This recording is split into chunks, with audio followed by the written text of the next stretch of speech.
Shalom and good day all, and welcome to the Super Sons Fortress of Attitude, which in this video I'll be covering Batman and Robin issue 16 by Philip Kennedy Johnson. And now let's move into first things first, and that is in relation to the covers in relation to the story. So first things first, do any of these covers connect to anything that is happening inside with the story? In some essence they do, and other not so much. So for the first one on the left hand side, which is the main trade dress one, I give a 7.5 out of 10, as I actually quite like how the artist has portrayed both Damian and Batman as they go into the city. The second one I give a 6.5 out of 10, as I think it could have been fixed up a little bit more, maybe even taking some of the holiday things that are sort of like happening around this time of year, maybe even added some snow. I think that probably would have improved the story a bit more, or at least improved the cover a little bit more. Just pointing it out. And of course, the next one on the left hand side, which I give a 7 out of 10, and the last one on the right hand side, also a 7 out of 10. I'll now get things ready and organized as we move into the area of the internal art and also have a look at what's happening story-wise with the characters. And once again, I must point out this laziness, care of DC or Detective Comics, as they are just throwing slabs of or little bits of cardboard on the main trade dress. I think it works for some titles, but not all titles. It would be nice to actually pick up a variant cover, like an actual variant cover to an issue, without having to go through the same trade dress 3 or 4 times.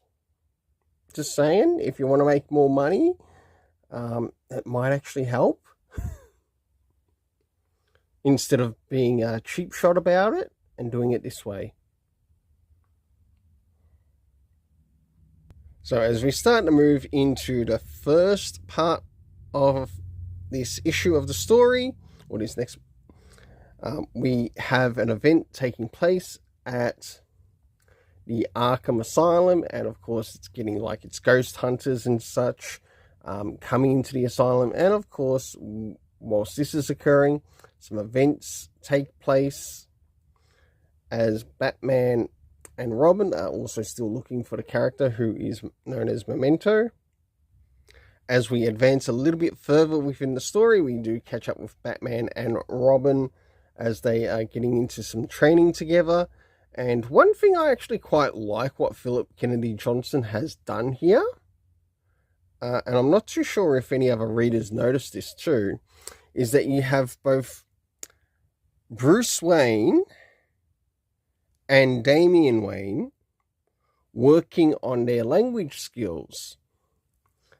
And of course, one at points is, I think is Russian, the other is Serbian. And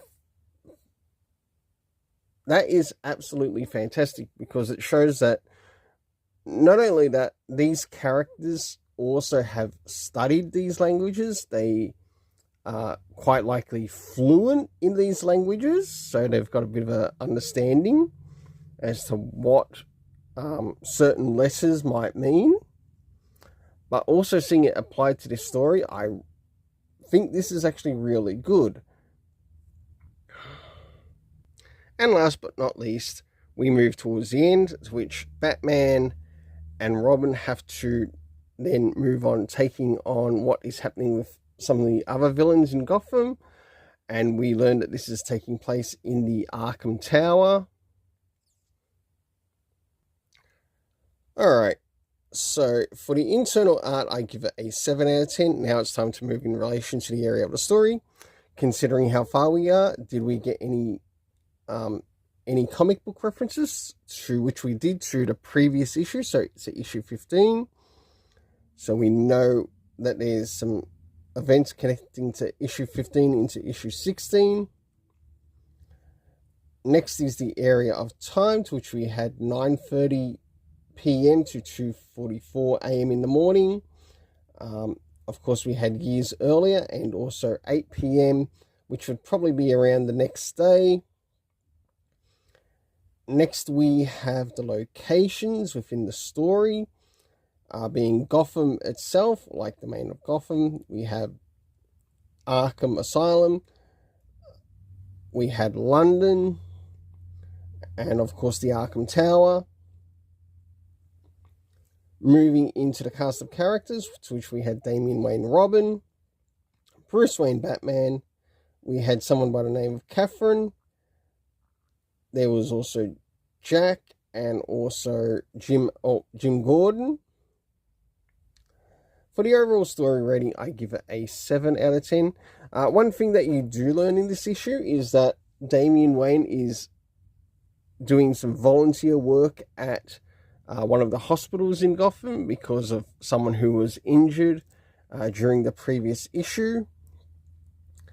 And with that, whether it will lead him into doing more volunteer work, or if it's only sort of like something that he's going to be doing once a week until the child that was at a certain event ends up recovering.